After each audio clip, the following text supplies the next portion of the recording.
for 5 months, 150 days, 3,600 hours. Some of those who were causing bloodshed and violence on the city's east side were under a more intense magnifying glass. There is going to be no way that they're going to escape. We're going to get them. SAPD's gang unit, with the help of their federal partners and the U.S. Marshals, knew that their intense investigation couldn't focus on what may seem to be the obvious problem. It wasn't so much related to any particular identified gang. So it's kind of drifted a little bit away from the actual gang on gang kind of thing. And they basically boiled down to, you know what, I just want to make money, quick, fast money, and that's the way to make it. Out here on New Braunfels, this is the way the street-level drug deals go down. Officer Mike Oliva says they're easy to spot. Sometimes it comes with a job, you know, just I guess on-the-job training, you could say, is intuition sometimes. Convenience stores seem to attract the most traffic. Look, there goes a kid in the white, you see that? Mm-hmm. Car pulls up, doesn't want no gas, kid in the white goes over there, guy in the white tank top reaching in his right front pocket. Look out, look, he's gonna go get the stash.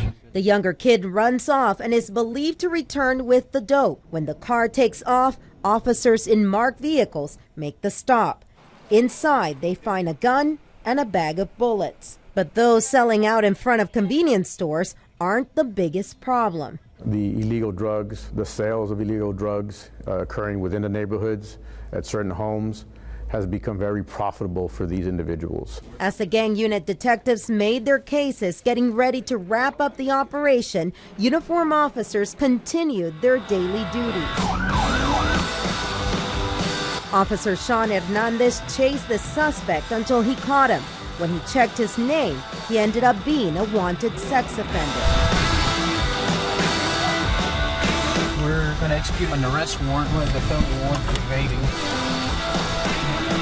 A simple stop for a broken taillight ended up in a chase. Inside the vehicle, they find pot. The passenger took off on foot. The driver was left with the goods and an upset mother. Unfortunately, I really believe that you have not been forthcoming with me. So I'm a little disappointed. And if that's not enough, Fiesta is in full gear. From helping out at Hemisphere Park for the Corn concert to the Tejano explosion at Cattleman Square. Although in the middle of a major operation, the unit still has to carry out other duties. We get back on point pretty quick, but when our services are needed elsewhere, then we'll move those resources as quickly as possible. 2 nights before the end of the operation, the gang unit heads to Hay Street with the SWAT team. The house they will enter is believed to be a trap house where they've seen drugs being sold. 2 men known to police, Juan Antonio Lozoya and Samuel Johnson, now face charges of conspiracy, maintaining a drug house, and distribution of narcotics. So this is enforcement day. We're now going to a separate location where they will be picking up someone on a warrant. We are not going to be able to get out of the vehicle so that we don't jeopardize anything that they will be doing for the next couple of days. Our first stop takes us to Corliss Street. We're very familiar with this area. We have done stories on 526 and 530 Corliss. I can't say that I think demolition is the answer. We were told back a few months ago that those orders were stopped by the councilwoman in charge of this area. Councilwoman Ivy Taylor told us last year that she asked for the demolition not to take place while her staff worked with the elderly owner. The man police were looking for, Lane Greenwich, was believed to be in one of these houses. And at the same time, all over town, teams led by the U.S. Marshals, Bexar County Sheriff's Office, ATF, and the DEA were also picking up other warrants. At that moment, that day, when we're executing a warrant, when we're picking up an individual, we're all the same. We're all the same. After months of working on this operation, this is the last day, the last push to get the guys that are still out there with warrants. Today we're going to a man who claims to be one of the original members of the Wheatley Courts gang.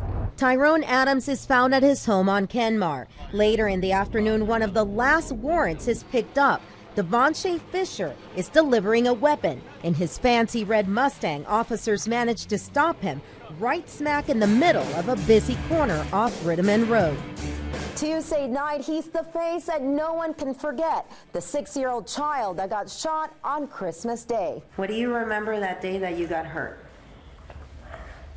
That my mom was screaming. His family fled in fear. Tomorrow night, you will see why this innocent child is still struggling. Yami, Fox News at 9.